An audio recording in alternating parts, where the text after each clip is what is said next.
जहां सदैव शोक था, लेकिन एक मां के आने के बाद वो अशोक हो गया। ऐसी अशोक वाटिका में हम, जिसने प्रभु राम का संदेश मां को दिया और मां का संदेश प्रभु राम को दिया,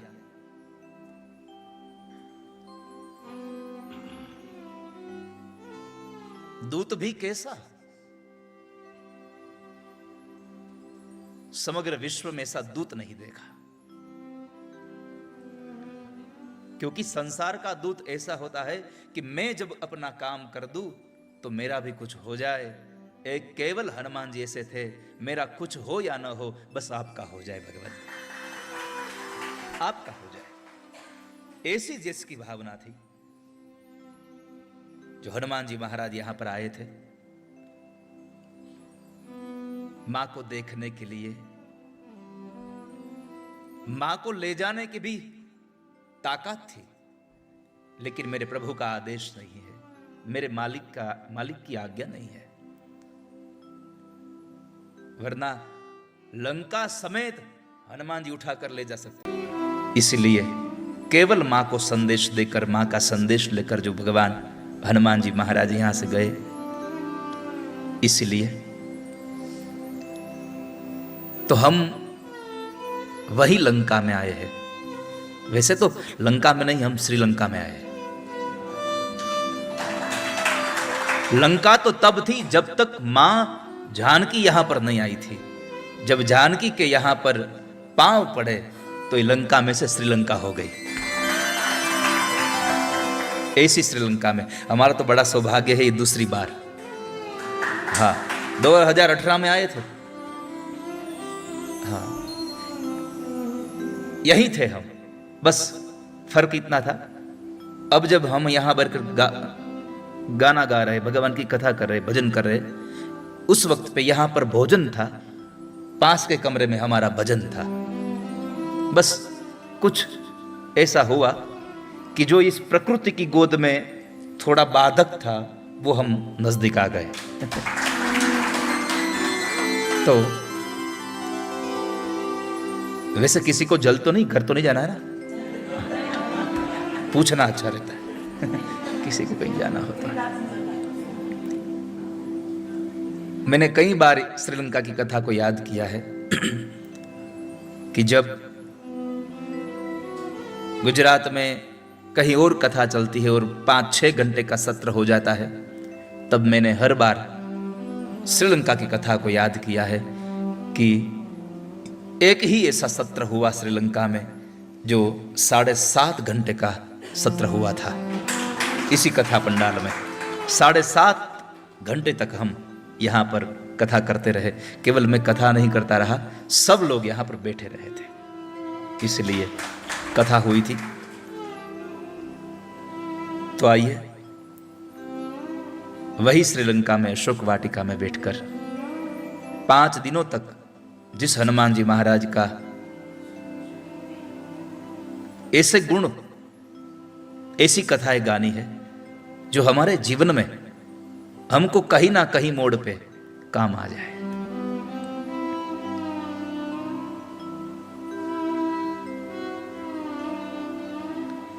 भागवत कथा या तो कुछ भी प्रवचन रहता तो दामोदर स्तोत्र के पाठ के बाद कथा का प्रारंभ होता है, आप सब लोग जानते हैं बड़े। तो आइए आज की हनुमान जी की 5 दिनों की कथा का मंगल गान करें, उनसे पूर्व हनुमान चालीसा का पाठ करें।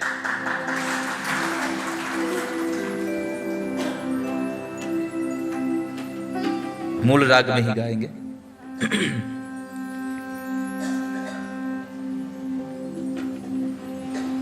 सब लोग मेरे साथ बड़े भाव से गाइए। श्री गुरु चरण सरोज रज निज मन मुकुर सुधारी, बरनउ रघुबर विमल जसु, जो दायक फलचारी। बुद्धिहीन तनु जानिके सुमिरो पवन कुमार, બલ બુદ્ધિ વિદ્યા દેહુ મોહી હરહુ કલેશ. અને આ કથાના પહેલા દિવસના મંગલ પ્રારંભમાં ઉપસ્થિત રહેલા આપ સૌ વડીલ માત પિતાઓ, સૌ સ્નેહી સ્વજનો, જેમની પાસે અમે વિદ્યા અભ્યાસ કરીને આપ સૌ સુધી ભાગવતજીના એ શ્લોકોનો મર્મ પહોંચાડી રહ્યા, અમને જેમાંથી મળી રહ્યું છે અમારું જનરેટર એટલે અમારા ગુરુજી ડૉક્ટર અમૃતલાલ ભોગાયતાજી,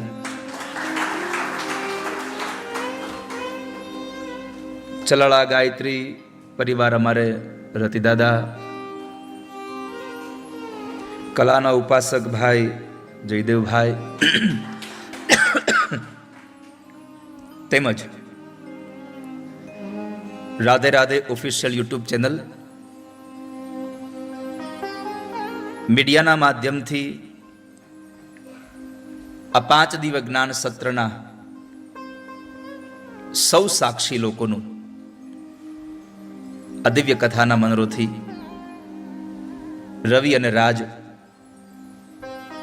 આ બંને ભાઈઓની જોડ, જેમણે આ અશોક વાટિકામાં આટલું સરસ આયોજન કર્યું, આ યજમાન પરિવાર, મનોરથી પરિવાર, આયોજક પરિવાર આજના દિવસે તમારા બધાયનું હાર્દિક સ્વાગત અભિવાદન કરે છે.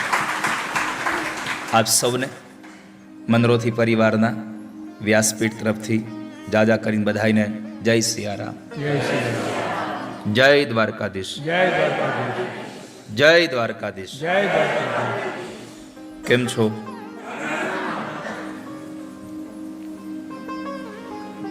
આ રવિ ને રાત દ્વારા તમારી અગવડતામાં કઈ ખામી નથી રહી ને? તો બસ બસ તો હારું, અગવડતામાં કઈ ખામી ન રહેવી જોઈએ.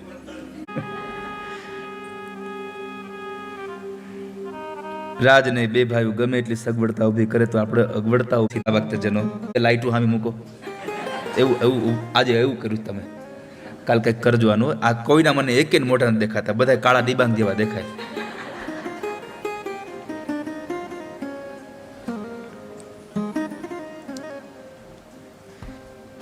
બહુ સારું થયું કે 7 વર્ષે પાછું આવવા મળ્યું અહીંયા. 7 વર્ષ વયા ગયા. બોલો, હનુમાનજીને જરાય દયા ન આવી કે 7 વર્ષ જ તમે અહીંયા અમને રાખ્યા નહીં કોઈ દિવસ?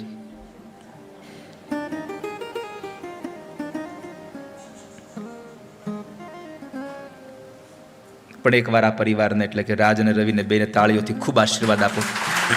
થયું આપ સૌ સૌભાગ્યશાળી છો કે આટલા પવિત્ર સ્થાનમાં આવી અને તમને પ્રભુની કથા સાંભળવા મળી રહી છે.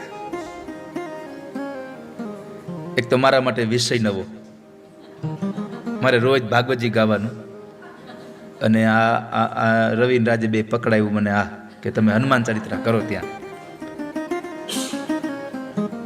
પણ પછી વ્યાસજીને યાદ કર્યા ગુરુજી કે વ્યાસજી તો 18 પુરાણ લખ્યા છે, આપણે 2 જ ગાવાના છે, એક ભાગવત અને એક હનુમાન ચરિત્ર. અને ક્યારેક ક્યારેક માની કૃપા થાય ત્યારે દેવ ભાગવત વર્ષમાં એકાદ વખત ગવાઈ જાય છે.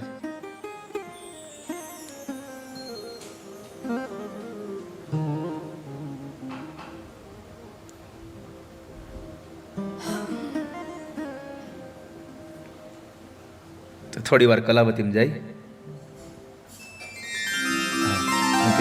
પેલી જ ભેરવી પડશે સીધી.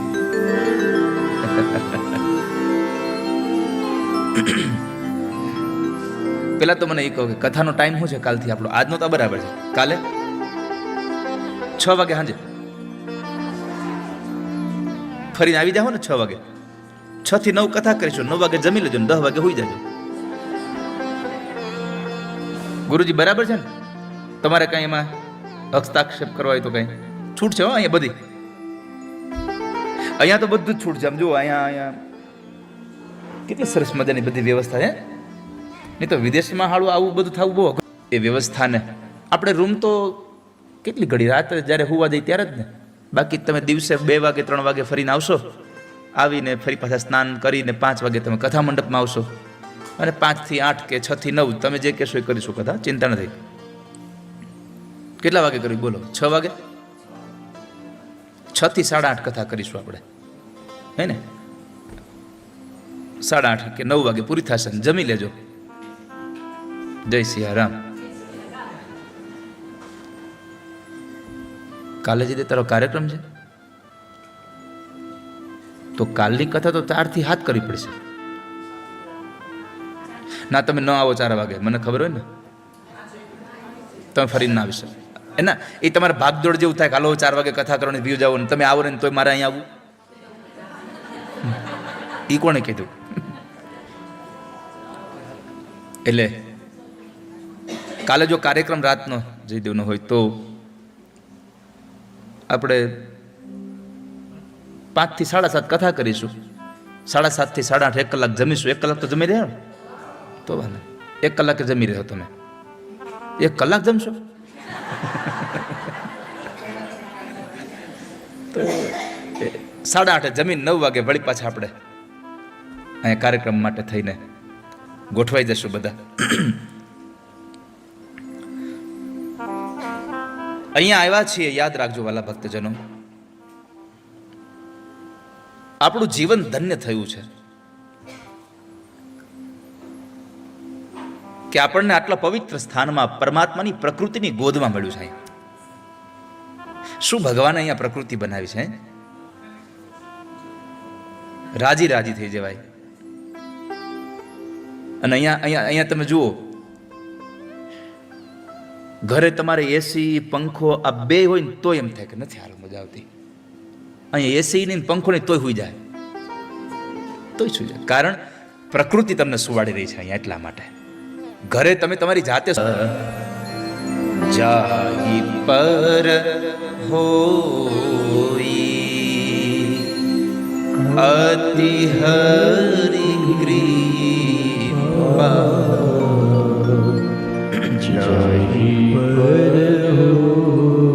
લોકો કહેતા હોય છે કે અમારે તો ભગવાનની બહુ કૃપા થઈ, દીકરાનું હક પણ થઈ ગયું, દીકરીને સારું ઘર મળી ગયું, મકાન મોટું થઈ ગયું.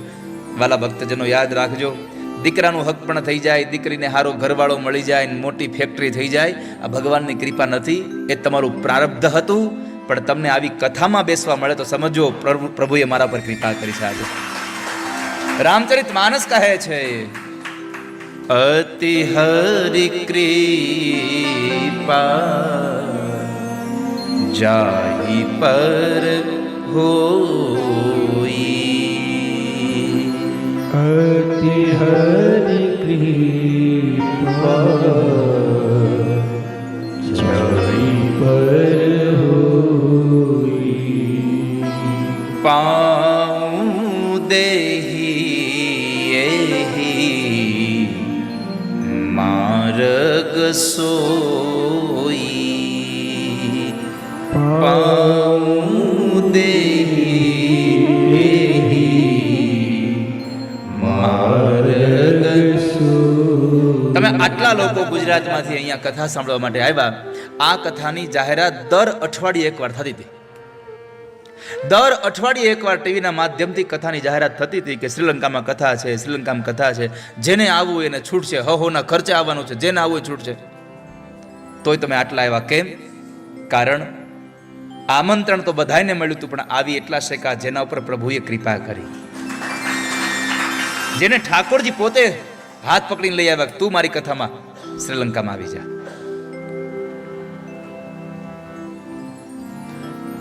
અને મને તો એવું લાગે છે કે જ્યારે જ્યારે આવા તીર્થોમાં જઈએ ને ત્યારે ત્યારે પોતાની જાતને એવો અનુભવ કરાવો કે કદાચ માં જાનકી અહીંયા અશોક વાટિકામાં છે, પ્રભુ રામ અહીંયા આવ્યા છે, અને એ રામ અને હનુમાનજી બધા અહીંયા આવ્યા છે, ત્યારે કદાચ આપણે એની સાથેના સેનાના કોઈ સૈનિક બનીને નહીં આવ્યા હોઈએ, વાંદરા બનીને નહીં આવ્યા હોઈએ, પણ પ્રભુ રામ આવ્યા હશે.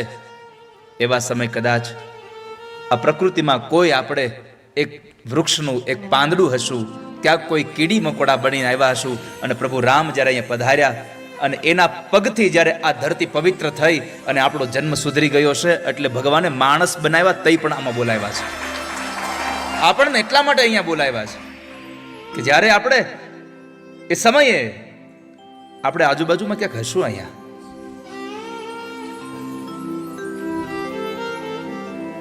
તો જીવનનો આપણો આ સૌથી મોટો આ લાભ છે કે ભગવાને આપણને પોતાની કથામાં બેસાડ્યા છે. ભાગ્યોદયેન બહુજન્મ સમરજિતેન. ભાગવત મહાપુરાણ એમ લખે છે કે આ સંસારમાં ક્યાંય પણ તમને સત્સંગ સાંભળવા મળી જાય એક ક્ષણનો પણ, તો પણ સમજવું કે મારા કેટલાય જન્મના પુણ્ય હશે એટલે મને સત્સંગ મળ્યો છે. જીવનના બે પાસાઓનું બહુ મહત્વ છે. એક આદિ અને એક આદિ અને અંતના આ બેની વચ્ચે શ્રેય અને પ્રેય બધું જ આવી ગયું. આ બેની વચ્ચે જ બધું પ્રાપ્ત કરવાનું છે.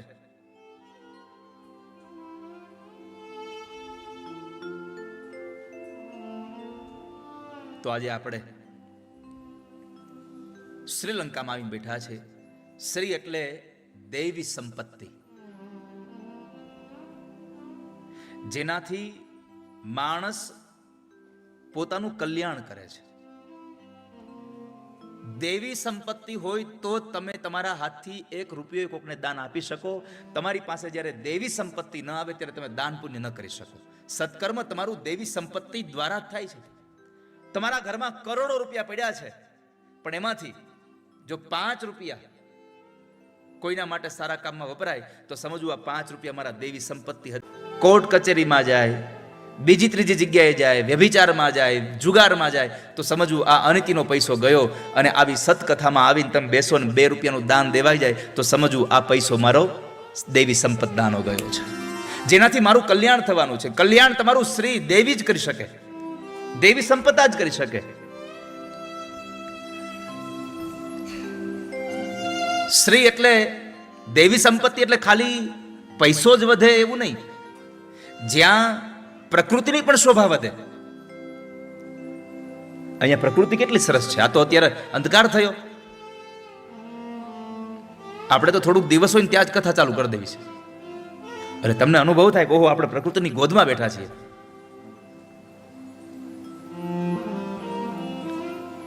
તો જેનાથી પ્રકૃતિની શોભા વધે છે એ દેવી સંપદા છે.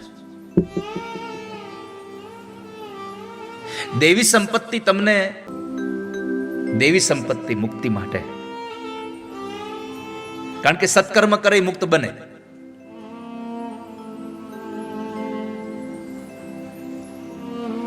જેણે જેણે સત્કર્મ કર્યા છે માણસને મુક્તિનો અનુભવ થયો છે. અને મુક્તિની વાત આવે તો મારે હંમેશા તમને યાદ કરાવવું પડે છે કે મુક્તિ એટલે મર્યા પછી મળે એની વાત તો હું કરતો જ નથી, કારણ કે મળ્યા પછી મળે એની હજી કોઈ કાંઈ પ્રમાણ આપ્યું જ નથી. કોઈ મળ્યા પછી આવી મજા આવી એમ. પણ જીવતા તમને જે જગ્યાએ તમને આનંદ મળી જાય સમજવું આ મારા માટે મુક્તિનો સમય હતો. ગમે તે સ્થિતિમાં પણ તમને આનંદ મળે એ તમારી મુક્તિનો સ્થિતિ છે.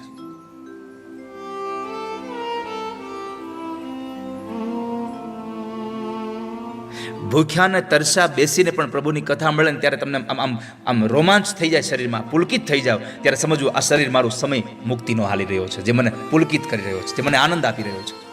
આનંદનો સમય એ જ મુક્તિ છે. મુક્તિની વ્યાખ્યા શું, એનું ડેફિનેશન શું? શું વાત?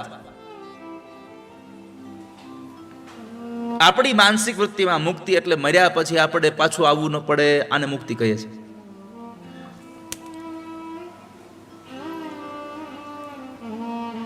આપણે સ્વર્ગમાં જઈએ એને મુક્તિ કહીએ છીએ. સ્વર્ગમાં જઈ મુક્તિ નથી. સ્વર્ગમાં એ 10 સ્ટાર હોટલ છે ખાલી. અહીંયા 3 સ્ટાર 4 સ્ટાર 5 સ્ટાર 7 સ્ટાર, આપણે આ ધરતી પર 7 સ્ટાર સુધી આપણે જે સાંભળ્યું છે કે 7 સ્ટાર હોટલ છે. સ્વર્ગ 10 સ્ટાર હોટલ છે કે જ્યાં બધી જ સગવડતાઓ મળે.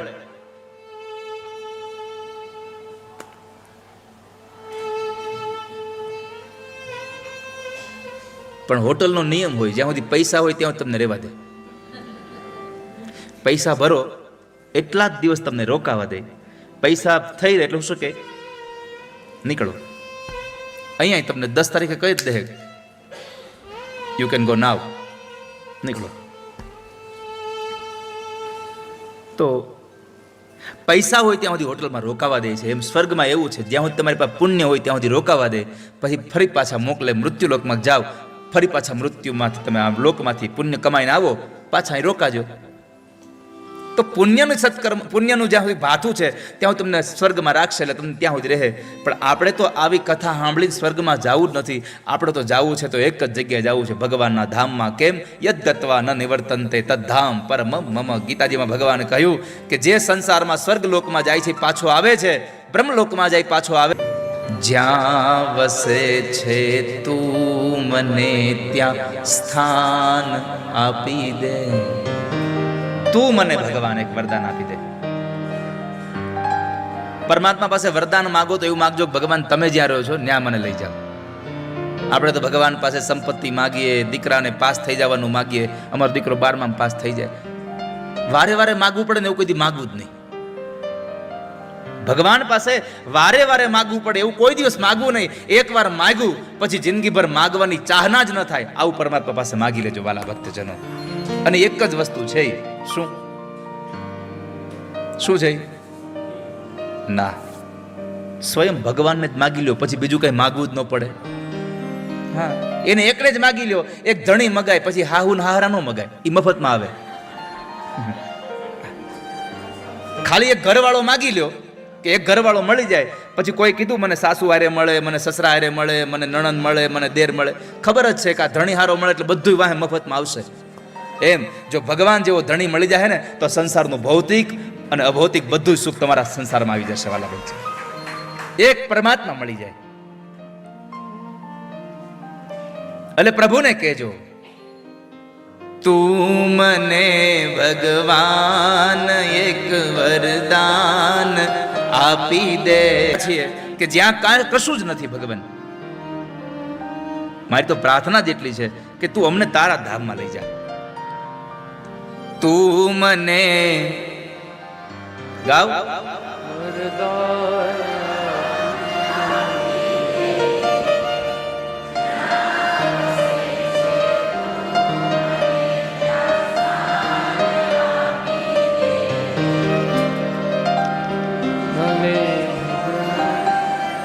ગાવ. હું જીવું છું એ જગતમાં જ્યારથી જીવન, જિંદગીનું નામ છે બસ બોજ ને બંધન. આખરી અવતારનું મંડાણ બાંધી દે, જ્યાં વસે છે તું મને ત્યાં સ્થાન આપી દે.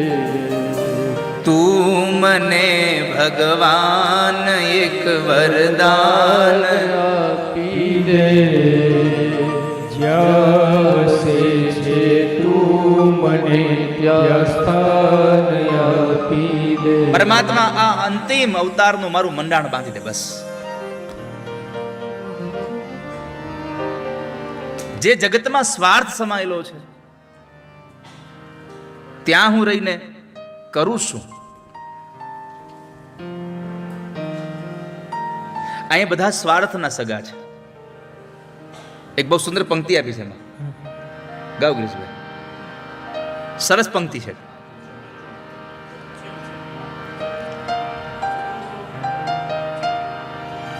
મને તો સ્મૃતિમાંથી વહી ગઈ પંક્તિ.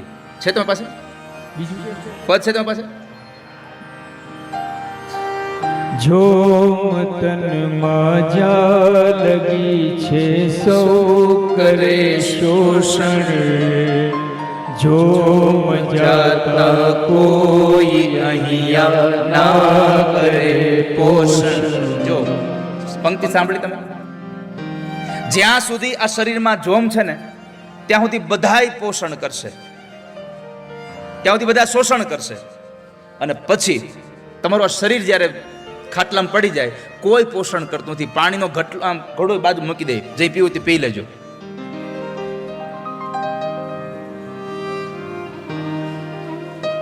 આ સંસારમાં આ સ્વાર્થના બંધનો કાપી દો. ફરી એકવાર, જો મતનમાં જા લગી છે સૌ કરે શોષણ, જોમ જાતા કોઈ અહીંયા ના કરે પોષણ, મતલબી સંસારનું જોડાણ કાપી દે, જ્યાં વસે છે તું મને ત્યાં સ્થાન આપી દે. તો ભગવાન અમારી પ્રાર્થના એટલી છે કે મતલબી દુનિયાનું જોડાણ કાપી દે બસ. અને આ સંસારનો માણસ તમારી હારે મતલબથી જોડાશે, પણ એકવાર તમે ભગવાન સાથે જોડાઈ જાઓ, ભગવાન તમારી હારે કોઈ મતલબ વગર જોડાઈ જશે. એટલે તો પરમાત્માને કીધા છે અકારણ કરુણા વરુણાલય. ભગવાન કોઈ પણ કારણ વગર કરુણા વરસાવે છે. તમે તો કોઈને કશું આપો ને તો એમાં તમારી કઈક સ્વાર્થ સમાયેલો હોય, બાકી પરમાત્માને શું સ્વાર્થ આપણી પાસે? તો જે સંપત્તિથી આપણને મુક્તિની આશ મળે છે એ દેવી સંપત્તિ છે, અને જેનાથી આપણને બંધન મળે છે એ આસુરી સંપત્તિ છે. માટે હે પાંડવો, તમે ચિંતા ન કરશો. કેમ? તમે બધાય દેવી સંપત્તિને લઈને જન્મ્યા છો. આજે તમે પણ આ દેવી સંપત્તિ તમારી પાસે આવીને એટલે તમે શ્રીલંકામાં આવીને ઠાકોરજીની કથા સાંભળી રહ્યા છો, ભગવાનની કથા સાંભળ્યા છો, આ ગુણાનુવાદને સાંભળી રહ્યા છો. પરમાત્માને જે પ્રિય છે એવી સંપત્તિ આપણને પ્રાપ્ત થાય, આવી આપણી જિજ્ઞાસા છે. હરિપ્રિયા છે.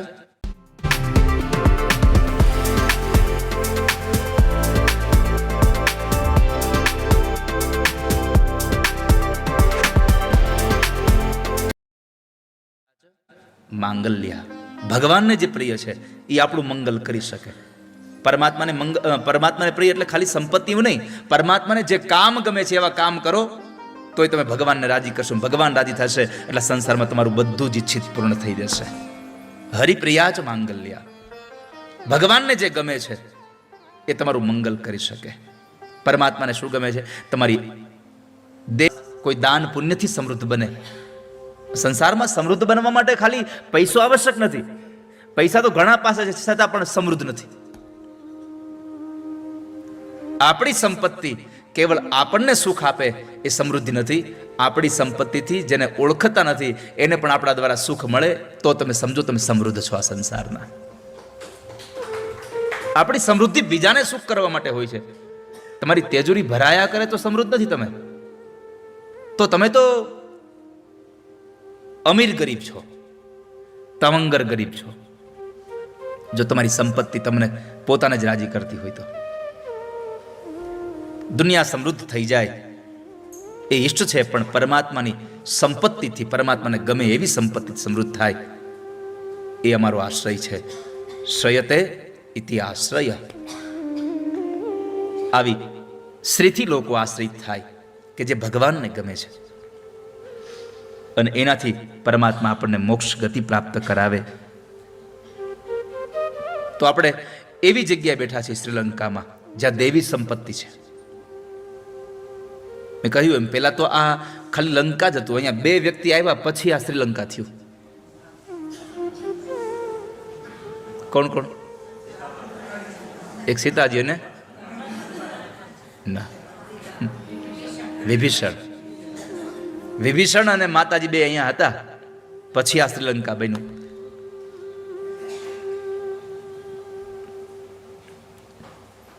લંકામાંથી શ્રીલંકા બન્યું. હવે શ્રીલંકાનો અર્થ શું છે એ તમને કહું. ખાલી તમે શ્રીલંકા એટલે શ્રીલંકા જઈ આવ્યા એવું નહીં. તમે કાલે ક્યાં ઉતર્યા એરપોર્ટમાં?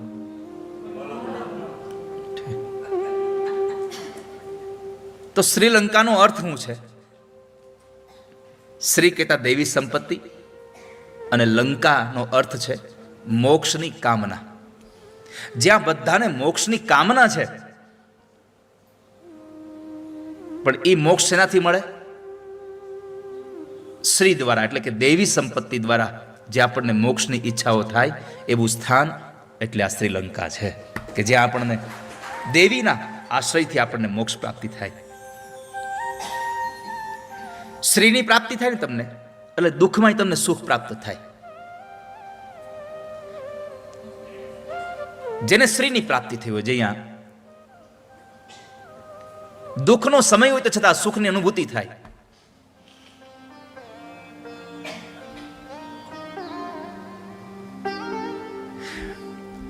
માતાજી જ્યાં સુધી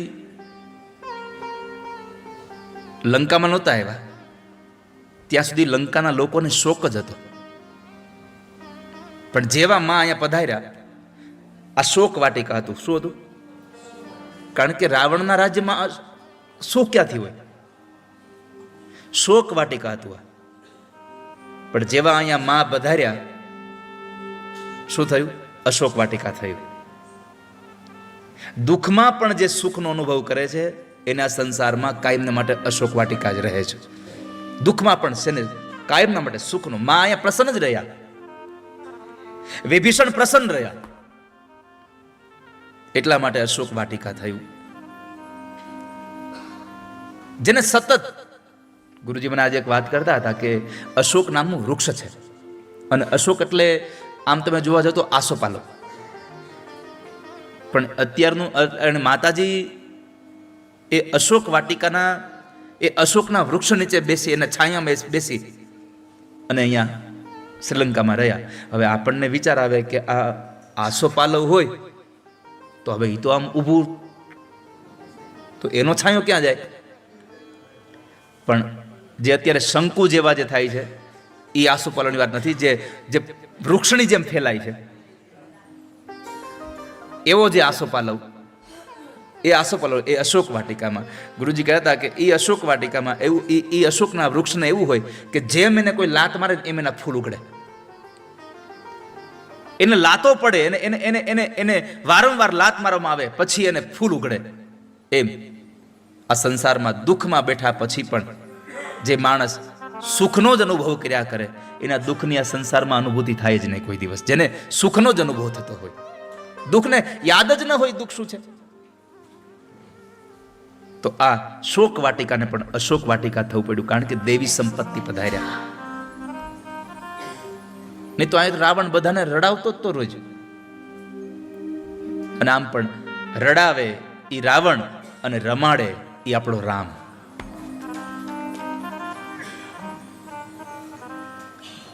રાવયતી ઇતિ રાવણ. જે બધાને રડાવતો જ હોય. તો એક રાવણ મરી ગયો એવું નથી હો કઈ, હજી ઘણા જીવે છે. બીજાને રડાવો ત્યારે યાદ કરવું કે મારામાં રાવણમાં કાંઈ ફેર છે નહીં. અને જ્યારે તમારાથી કોઈ બીજો માણસ પ્રસન્ન થઈ જાય, રાજી થઈ જાય, હસતો થઈ જાય, ત્યારે સમજવું કદાચ રામનો અંશ મારામાં આવ્યો હશે. મમે વાંશો જીવ લોકે જીવભૂત સનાતન. પ્રભુએ કૃપા કરી હશે મારા પર. તો રાવયતી ઇતિ રાવણ, રમયતી ઇતિ રામ. રમાડે છે એ રામ છે.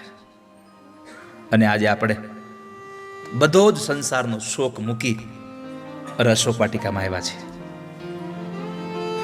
આ કથાનું સ્થાન અશોક વાટિકા થયું. નહીં તો કદાચ શ્રીલંકામાં હોય તો કોલંબોમાં ગમે ત્યાં ન કરીએગા, રિસોર્ટમાં ન થાય. પણ અશોક વાટિકામાં શું કામ એને?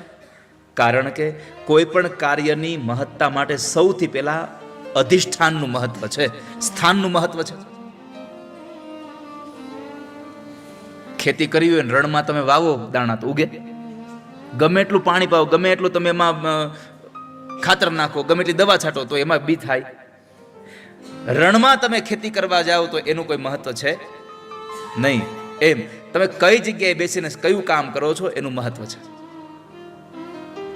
તો આજે આપણે અધિષ્ઠાનનું જ્યાં મહત્વ છે, અને ગીતાજીમાં 5 મહત્વના અંગો બતાવ્યા કોઈ પણ કાર્યની સિદ્ધિ માટે.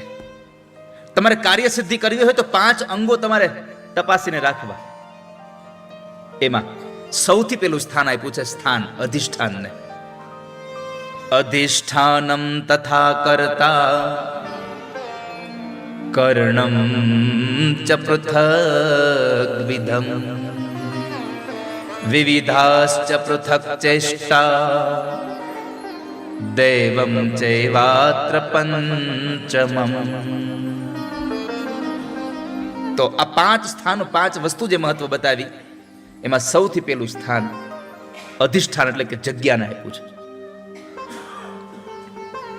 આની આ કથા તમે કોઈ બીજી જગ્યાએ ગામડામાં કે કોઈ ખેતરમાં બેસીને સાંભળો તો કથા આની આ છે.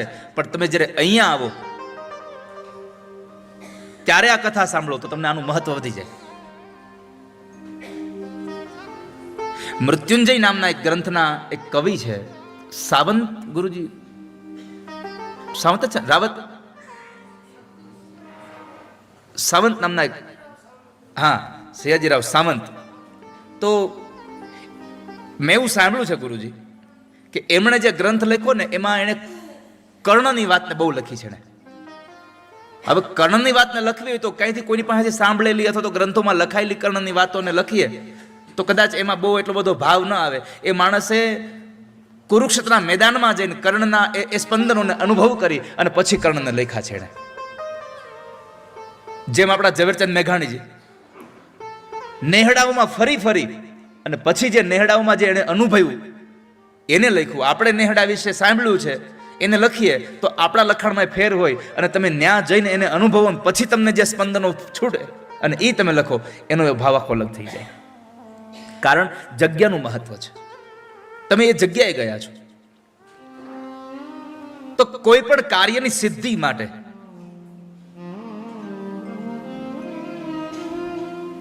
સ્થાનનું મહત્વ છે.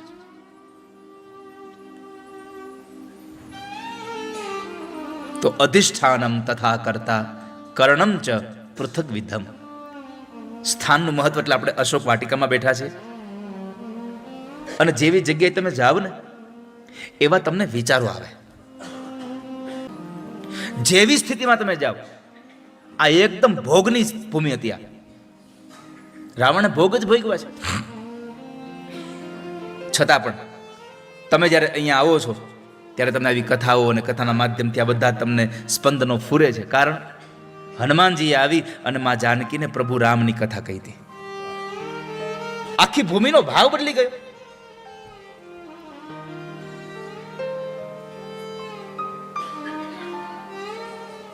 તમને કોઈને ખરાબ શબ્દો કહેવાનું ક્યારે મન ન થતું હોય, પણ જો તમારા જ હાથમાં એક લાકડી અથવા તો એક તમારા હાથમાં જ એક શસ્ત્ર આપી દેવામાં આવે તો તમે ગમે મારી ખરીદો, મારી તો દો જ તમે. કારણ જે વસ્તુ તમારા હાથમાં, પરીક્ષિત મહારાજની વાત કરો ને, પરીક્ષિત મહારાજના એટલા જ્ઞાની માણસ હતા છતાં પણ એનામાં એટલો બધો તામસ આવ્યો. કેમ? હાથમાં ધનુષ લઈને નીકળ્યા હતા. જેની પાસે સંહારનું જે એક શસ્ત્ર છે એને વિચારો એના જ આવે. તમારી પાસે પેન હોય તો તમને સારા વિચારોથી લખવાનું મન થાય. જેવું તમારી પાસે હોય, જેવું સ્થાનમાં જાઓ એવી તમારી બુદ્ધિ બને. રામચરિત માનસની એક બહુ સુંદર કથા છે. રામાયણમાં સુંદ અને ઉપસુંદ નામના બે ભાઈઓ હતા. બે તપશ્ચર્યા કરી, બ્રહ્માજીને પ્રસન્ન કર્યા અને પ્રાય અસુરો ભગવાનની પ્રાર્થના એટલે જ કરતા કે જો ભગવાન મળે તો કહી દેવું છે કે અમે મરીએ નહીં એવું આપો, અમારું મરણ જ ન થયું આપો. આ સંસારમાં તમે માગો એ મળી જાય, પણ એક મરણમાં ભગવાન સામેથી ના પાડી દે, આ નહીં થાય. કેમ? જાતસ્ય હિ ધ્રુવ મૃત્યુ. આ સંસારમાં જે જન્મે છે ને મરવું પડે છે, જે નામ છે એનો નાશ થાય છે, એ શાશ્વત છે. તો આ બંને ભાઈઓએ બ્રહ્માજીની બહુ જ તપશ્ચર્યા કરી, ભગવાનને પ્રસન્ન કર્યા. ભગવાન પ્રસન્ન થયા, કહ્યું માગો જે વરદાન જોતું હોય. તો કે અમે મરીએ નહીં એવું અમને વરદાન આપી દો. એ વાત ખોટી. કારણ આ સંસારમાં બધી જગ્યાએ તમે તમારું કયું કરાવી શકો, પણ મરણમાં તમારું ન હાલે.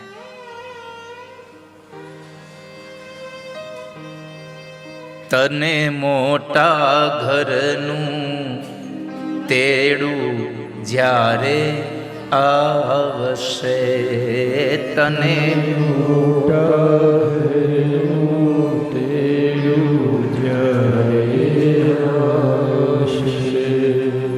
આના કાની જરીએ ન ચાલે,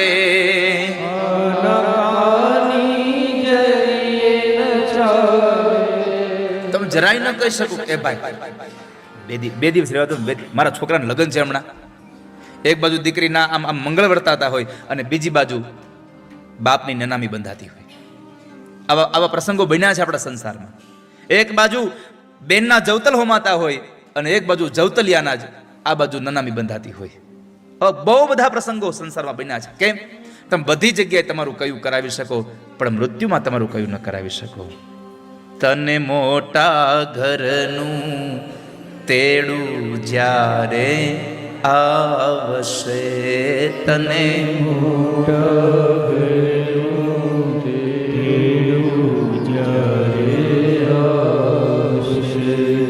આના કાની જરીએ ન ચાલે,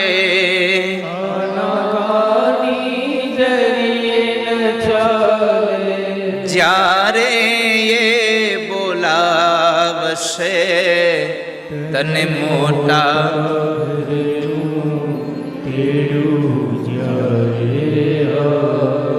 તમે એમાં ના પાડી શકો. તમે જો આપણી ઘરે પ્રસંગ હોય અને તમે આવો નહીં, તમારે કથામાં કે તમારા લગ્નમાં હાજર રહેવું હોય, તમારે ત્યાં જવું પડે.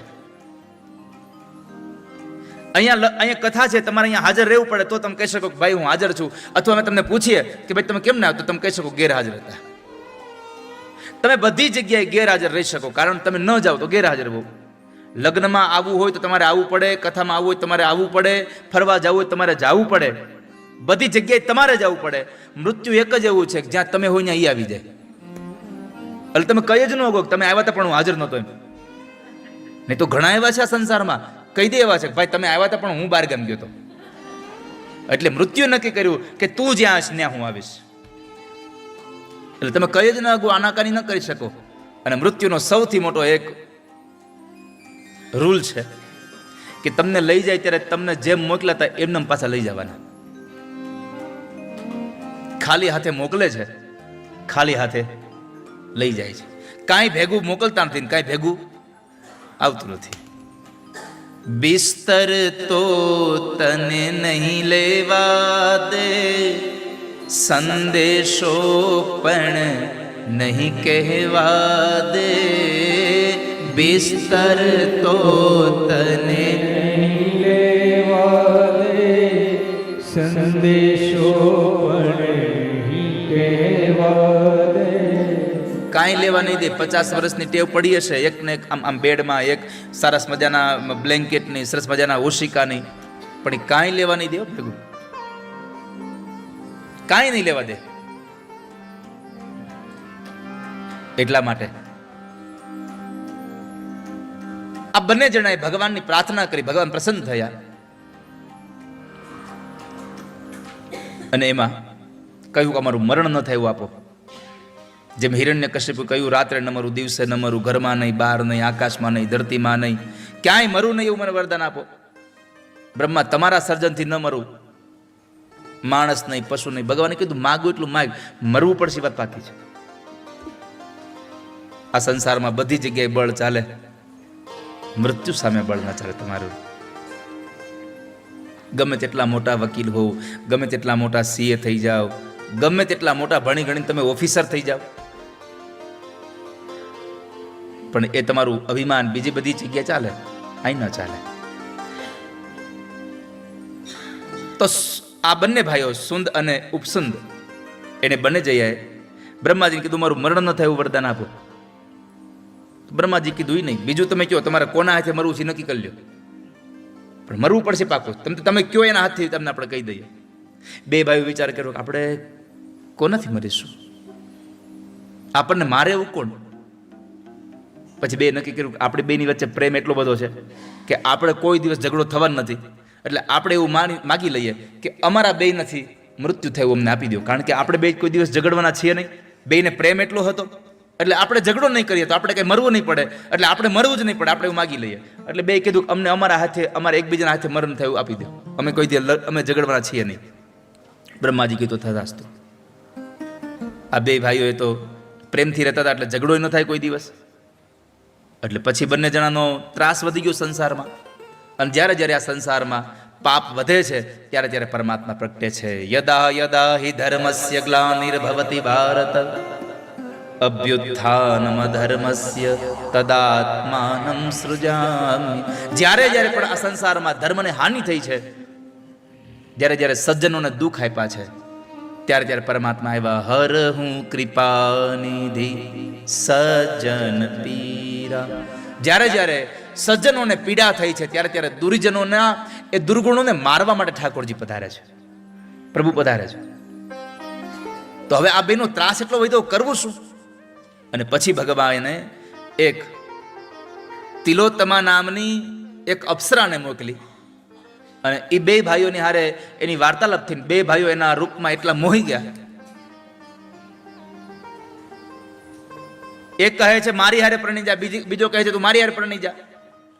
બે એટલા બધા મોહિત થયા.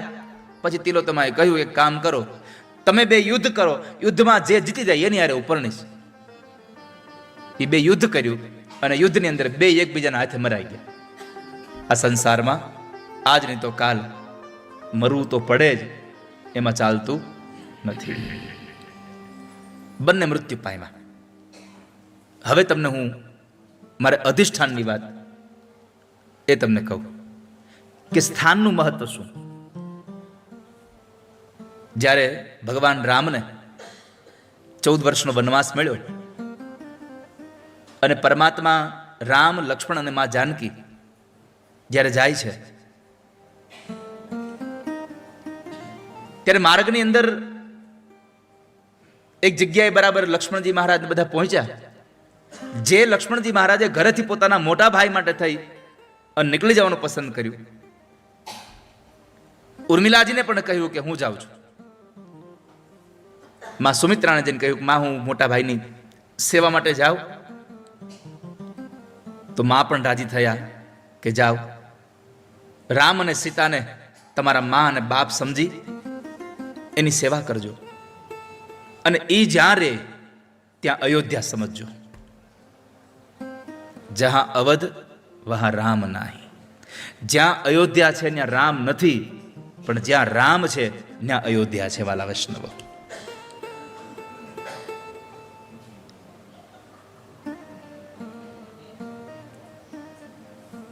તો બધા ચાલ્યા જતા હતા.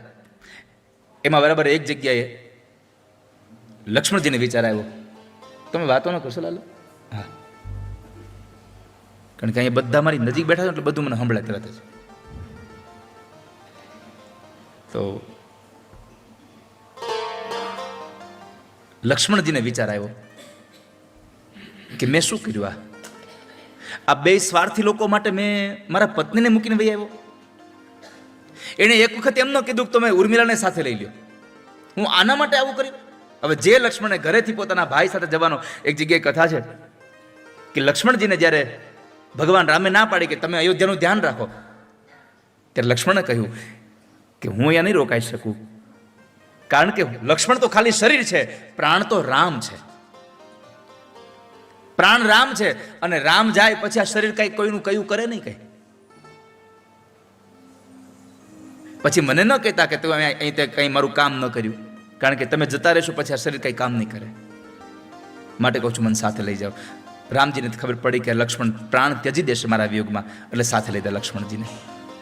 તો જે લક્ષ્મણે પોતાના ભાઈ સાથે જવા માટે થઈને આટલી તાલાવેલી બતાવી, એ જ લક્ષ્મણના મનમાં વિચાર આવ્યો કે મને આને એવું ન કીધું સ્વાર્થી લોકોએ કે તું ઉર્મિલાને તો સાથે લઈ લે, એ બિચારી એકલી શું અહીંયા કરશે. વળી આગળ ગયા અને ઋષિનો આશ્રમ આવ્યો તો ત્યાં વિચાર બદલી ગયા કે હું મારા ભાઈની સેવા માટે જાઉં છું. આના મનમાં વારે વારે વિચારો બદલે, વારે વારે વિચારો બદલી જાય. એટલે ભગવાન રામને પૂછ્યું કે પ્રભુ તમે મને ઉત્તર આપો મોટા ભાઈ, કે મારા વિચારો આમ કેમ થાય છે? ઘડીક થાય તો તમારા માટે મને આવી ભાવનાઓ થઈ જાય છે, ઘડીક થાય તો આવી ભાવનાઓ થઈ જાય છે. ભગવાન રામે કીધું કે હું તને ઉત્તર આપીશ તો કદાચ તને ખોટું લાગશે, આપણે ઋષિને જઈને પૂછીએ. એક ઋષિના આશ્રમમાં ગયા. ઋષિના આશ્રમમાં જઈને પૂછ્યું કે મારા વિચારો આવા કેમ થાય છે? અહીંયા બેઠો છું તો મને મારા ભાઈ પ્રત્યે બહુ આવું થાય છે કે મારા ભાઈની સેવા કરવી આમ છે. થોડી વાર પહેલાં એક જગ્યાએ જઈને આવ્યા તો અમને થયું કે અહીંયા મારે આમ કરવું જોઈએ, મારે આમ ન કરવું જોઈએ. આવું કેમ થાય છે? એકના એક માણસ માટે આવું બે વિચારો કેમ કરે છે?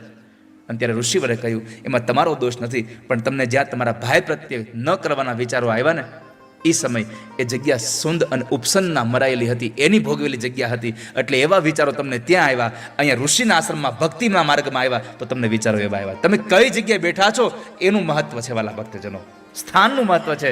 એટલે અહીંયા અધિષ્ઠાન કહ્યું. તો જ્યાં શોક નથી એવી જગ્યાનું નામ છે અશોક. ન શોક ઇતિ અશોક. આ જ્યાં શોક જ નથી, જ્યાં કોઈ પ્રકારનું દુઃખ નથી, એવી જગ્યાએ આપણે આજે અશોક વાટિકામાં બેઠા છીએ. અને એ અશોક વાટિકામાં આપણે શોકમાંથી મુક્ત થવા માટે થઈ અને જેને પ્રભુ રામની સેવા કરી અને પોતાનું જીવન આખું વ્યતીત કરી દીધું, એ હનુમાનની કથા આપણે સાંભળવા માટે અશોક વાટિકામાં આવ્યા છે. ઘણી વખત લોકોને થાય એવું કે હનુમાનજીની કથા છે અને હનુમાનની કથા પેલા અહીંયા આ અશોક વાટિકાની, આ શ્રીલંકાની, આ રાવણની, આની બધી વાતો શું કામ થાય છે? પણ બહુ જરૂરી છે. ફળ આવે એની પહેલા ફૂલ ન આવે તો ફળ ના આવે કોઈ દિવસ. તમને આ સ્થાનનું જ્યાં સુધી મહત્વ નહીં સમજાઈ જાય ત્યાં સુધી તમને આ સ્થાનમાં આવીને જેને પરાક્રમ કર્યું છે એનું મહત્વ નહીં સમજાય તમને.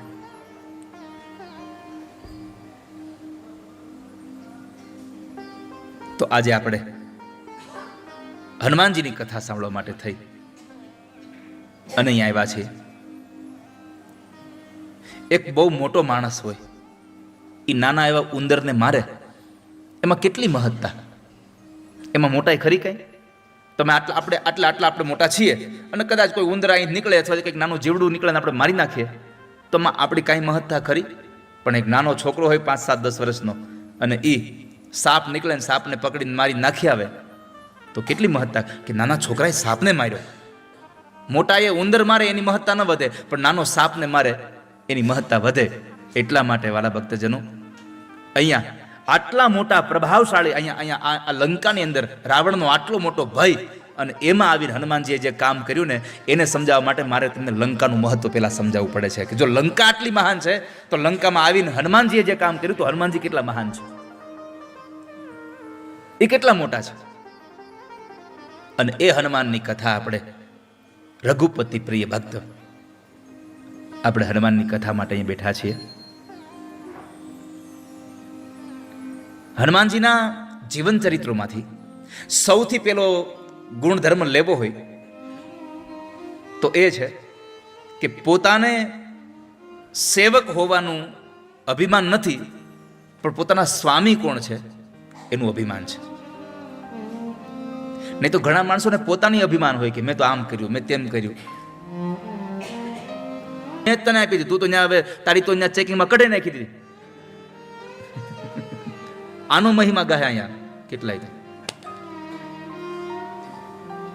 પોતાના કામ, જ્યારે કોઈ પોતાને બીજાને મદદ કરી પછી પોતાની એ કરેલી મદદ ગામમાં વાજિંત્રો લઈને જ્યારે ઢંઢરો પીટાવે ને ત્યારે એની પણ હાસી થાય છે અને એના કરેલા કામની મહત્તા પણ ઘટી જાય છે. એકવાર મુલ્લા આમ ચાલ્યા હતા રસ્તામાં, એમાં એક તળાવડું આવ્યું અને મુલ્લા તળાવમાં પડ્યા.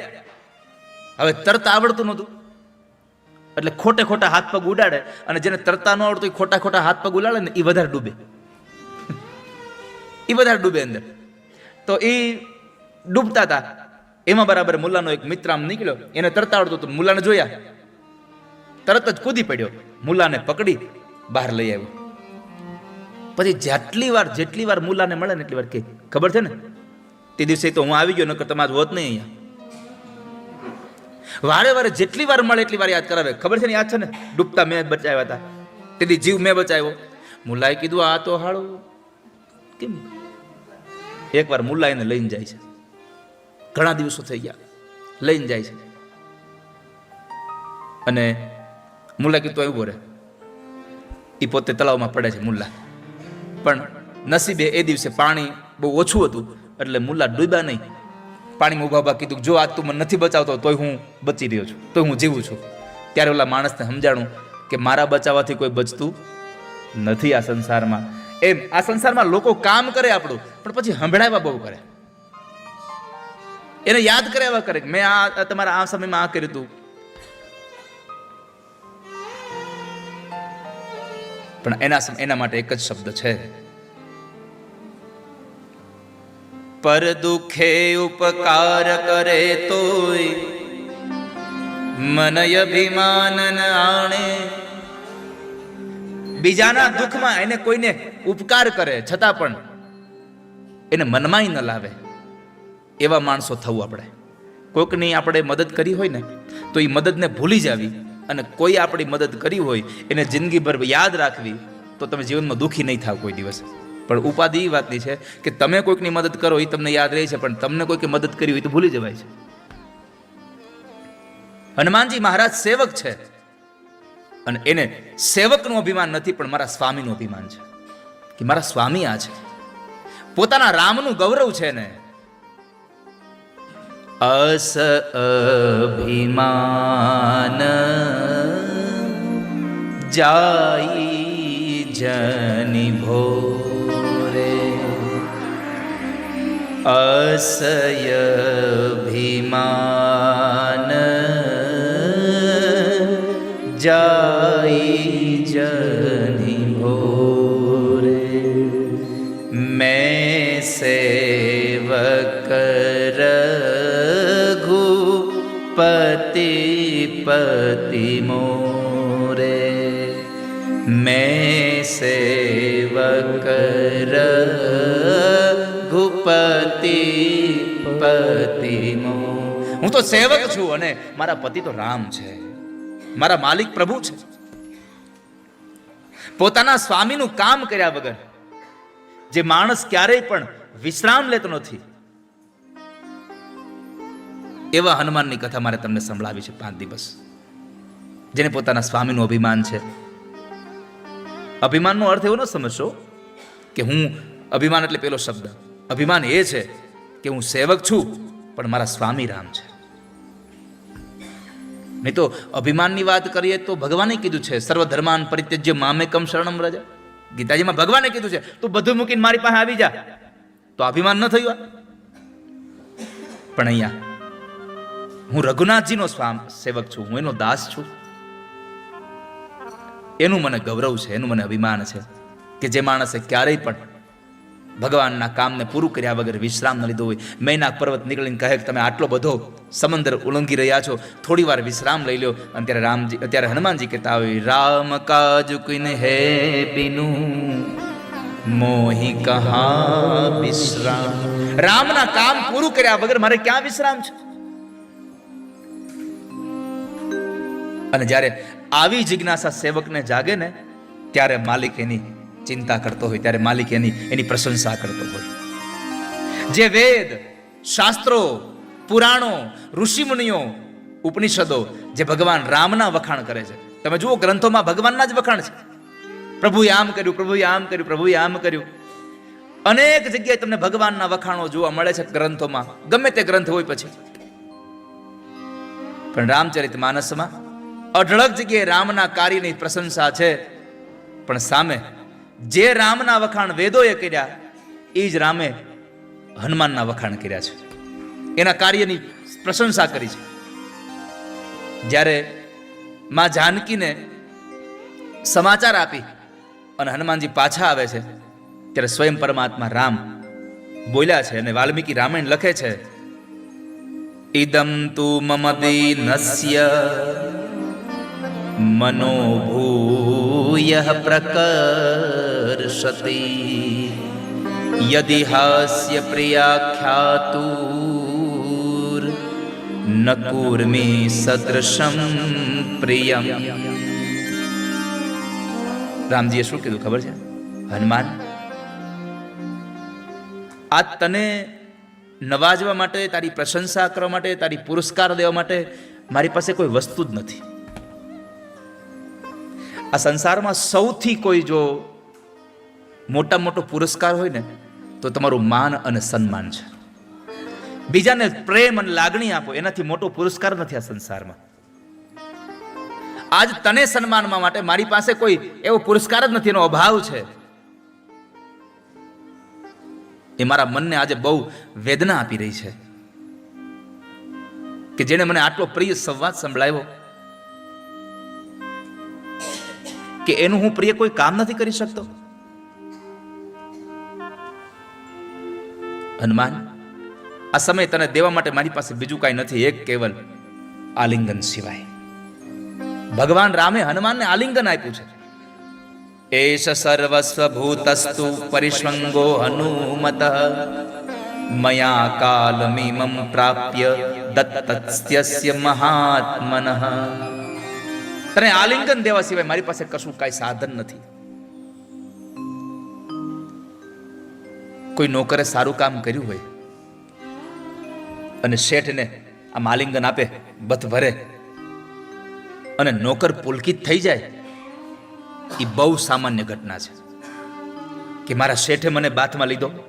આવું સમજીને માણસ એકદમ રોમાંચિત થઈ જાય. આ બહુ સામાન્ય ઘટના છે. પણ પોતાના નોકરને બાથ ભીડી અને માલિક જ્યારે પુલકિત થઈ જાય ને ત્યારે સમજવું આ અસામાન્ય ઘટના છે. વાલા ભક્તજનો, નોકરને બથમાં લઈ અને સ્વામીને પોતાને થઈ જાય મને આનંદ થઈ રહ્યો છે, એ અસામાન્ય ઘટના છે. અને એવી જ ઘટના અહીંયા રામચરિત માનસમાં બની છે. જ્યારે હનુમાનજીને આમ ભેટા ત્યારે હનુમાનજી જેટલા પુલકિત થયા એના કરતા અનેક ગણા પુલકિત પ્રભુ રામ બન્યા છે. હું હનુમાનને ભેટી રહ્યો છું, હનુમાનને ભેટી રહ્યો છું. ઇત્યુક્ત્વા પ્રીતિ હષ્ટાંગો રામસ્તમ પરિશસ્વજે હનુમંતમ કૃતાત્માનમ કૃતકાર્યમ ઉપાગતમ. ભગવાને જ્યારે હનુમાનજીને પોતાના ગળે લગાવ્યા, પોતે પુલકિત થયા છે. પ્રભુ રામ પુલકિત બન્યા છે. આજે લંકામાં 2 ભક્તોની કથા કરી છે મારે તમને. આ શ્રીલંકામાં 2 ભક્તો છે. લંકા હતી ત્યારે 1 ભક્ત હતો, શ્રીલંકા થઈ પછી 2 ભક્ત થઈ. અહીંયા ક્યાં ભક્તની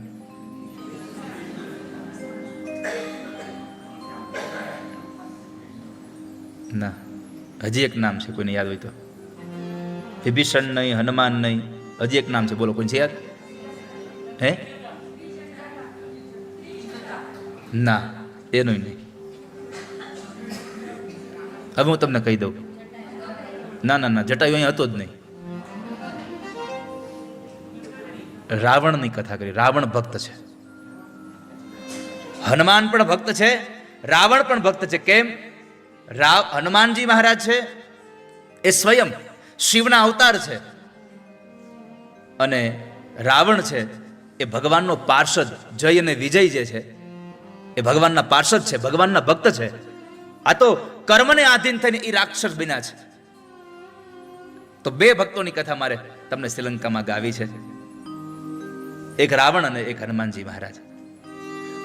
બંને ભક્તમાં તફાવત એટલો છે, એક સાત્વિક ભક્તિ કરે છે, એક તામસ ભક્તિ કરે છે. 3 પ્રકારની ભક્તિ હોય છે, સાત્વિક, રાજસ અને તામસ. એમાં સાત્વિક ભક્તિ કરી હનુમાનજી મહારાજે. કેમ? બસ ખાલી પોતાના સ્વામીને પ્રસન્ન કરવા માટે જે કામ થઈ રહ્યું છે એ સાત્વિક ભક્તિ છે. પોતાને કંઈ જોતું છે એ રાજસ ભક્તિ છે, અને મારે બીજાનું ખરાબ કરવું છે એના માટે કંઈ તમે કરો છો એ તામસ ભક્તિ છે. તો રાવણ હતો એ તામસ ભક્તિ, બધું મેળવતો હતો પણ બીજાને હેરાન કરવા હતું. હિરણ્યકશિપુએ તપશ્ચર્યા કરી પણ એ તામસ હતી. દક્ષ પ્રજાપતિએ યજ્ઞ કર્યો એ તામસ હતો, કારણ શિવજીનું અપમાન કરવું હતું. અને જે સંસારમાં બીજાનું અહિત કરવા માટે ભક્તિ કરે છે એનું અહિત થયા વગર રહેતું, ખાડો કરે એ સૌથી પેલો અંદર પડે. રાવણ કઈ હાવ ખરાબ નહોતો. રાવણમાં બધા ગુણો સારા હતા, ખાલી એક જ દુર્ગુણ હતો, એ રાવણ હતો. સમજાય છે? રાવણમાં બધા સદગુણો હતા, ખાલી એક જ દુર્ગુણ હતો, એ રાવણ હતો. બીજાને રડાવતો હતો ને એ જ દુર્ગુણ હતો, બાકી એનામાં કઈ ખામી નહોતી. સાહિત્ય દર્પણમાં એક શ્લોક લખ્યો છે, દેશ રાગમાં લખ્યો છે.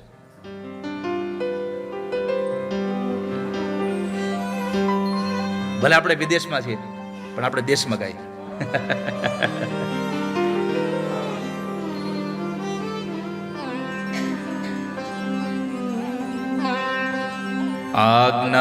આજ્ઞાશક્ર શિખામણી પ્રણયિની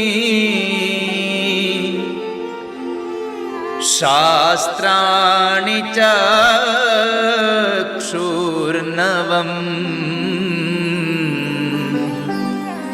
ભક્તિ ભૂતપતો પિનાકિની પદમ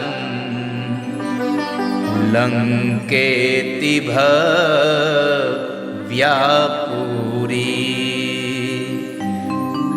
ઉત્પત્તિ દ્રુહિણાન્વયે ચ તદહો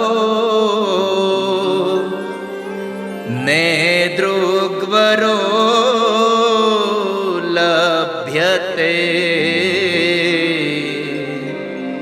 શાચે દેશન રાવણ કવન પુનઃ સર્વત્ર સર્વે ગુણા સર્વત્ર સર્વે ગુણા. સાહિત્ય દર્પણમાં એક શ્લોક આપ્યો છે.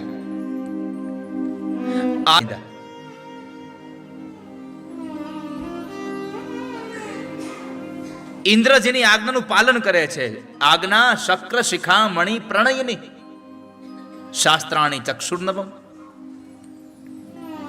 ઇન્દ્ર જેવો ઇન્દ્ર એનાથી ડરતો હોય, બધા જ લોકો ઇન્દ્ર કેમ કરતા હોય અને ઇન્દ્ર જેમ રાવણ કેમ કરતો હોય. આટલું જેનું પ્રાધાન્ય છે, આટલો જેટલો મોટો માણસ છે, આખી દુનિયા કૃષ્ણ કેમ કરે અને કૃષ્ણ રાધા કેમ કરે, તો રાધા કેટલી મોટી છે, કેટલી મહાનતા છે રાધાની. પણ કારણ એ રાધાની મહાનતા કેમ વધી? તો કહે છે કે એને કઈ સત્કર્મ કર્યા છે, એને કઈ પુણ્ય કર્યા છે, એને કેવી તપસ્યા કરી હશે. રાધે તું બડી ભાગિની કોન તપસ્યા કી, તીન લોક તારન તરન સો તુમારે આદિ. તેવી કઈ તપસ્યા કરી કે જેને લઈને તારે આધીન થઈને રહે છે?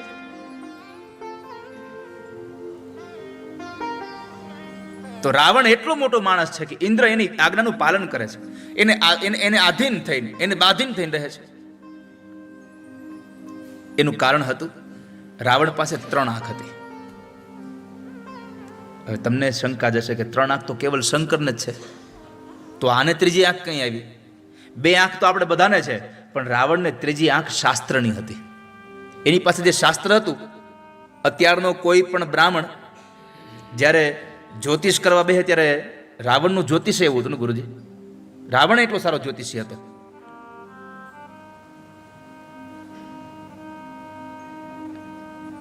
રાવણ સંહિતા નામનો એક ગ્રંથ છે, એમાં જ્યોતિષ નું બહુ સારું લખ્યું છે બધું. તો એની પાસે ત્રીજી આંખ શાસ્ત્રની હતી. અને આ સંસારમાં જેની પાસે શાસ્ત્રની આંખ છે, છતાં પણ માણસ ડૂબ્યો. કારણ જ્ઞાન હોય, પણ જ્ઞાન કઈ જગ્યાએ વાપરવું ને એની ખબર ન હોય. આ સંસારમાં સૌથી મોટું જ્ઞાન કયું? લોકોને જ્ઞાન થઈ જાય એટલે તરત જ કહેવા માંડે, એ તો આપણને ખબર જ છે. જો તમને એક વાત કહી દઉં, તમે કથા ગમે એટલી સાંભળી હશે, પણ તમને બીજી કથામાં જાઓ ત્યારે મજા ત્યારે જ આવશે કે જ્યારે તમે હાવ ખાલી થઈને જાઓ. કથા સાંભળવા જાઓ ને ત્યારે સાવ ખાલી થઈને જાઓ. દૂધ લેવા જાય અને પાણીની બરણી ભરીને જાય, દૂધ લઈને આવે, એમાં ખાલી વાસણ લઈને જાઓ તો ભરીને આવો. એમ જ્યારે પણ કથામાં જાઓ, આજે અહીંયા કથા પૂરી થાય ને આવતીકાલે બીજા વક્તાની કથામાં જાઓ ને તો પાછું એમ ન કેવું હજી તો કાલ આપણે કથા સાંભળી છે ને આપણને ખબર જ છે બધી. ના, બીજા વક્તાની કથામાં જાઓ ત્યારે આ ડબલું ખાલી કરીને જાવ. હાવ જેટલા લોકોએ ડબલું ભરી રાખ્યું છે ને એને જ ઉપાધિ છે. ખાલી કરી નાખ્યું છે એને કઈ ઉપાધિ જ નથી.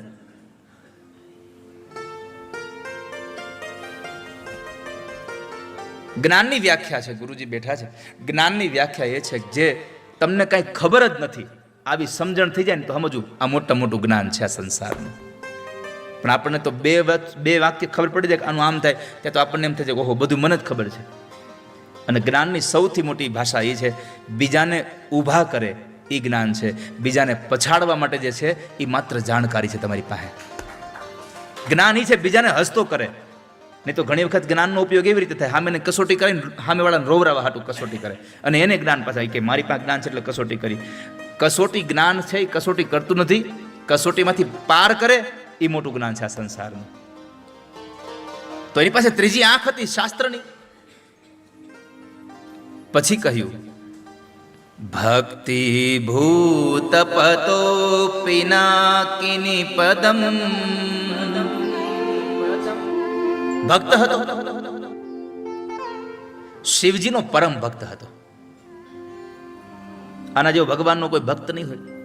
અને ઈ રાવણે જ્યારે ભગવાનને પ્રસન્ન કરવા માટે જ્યારે તાંડવ લખ્યું,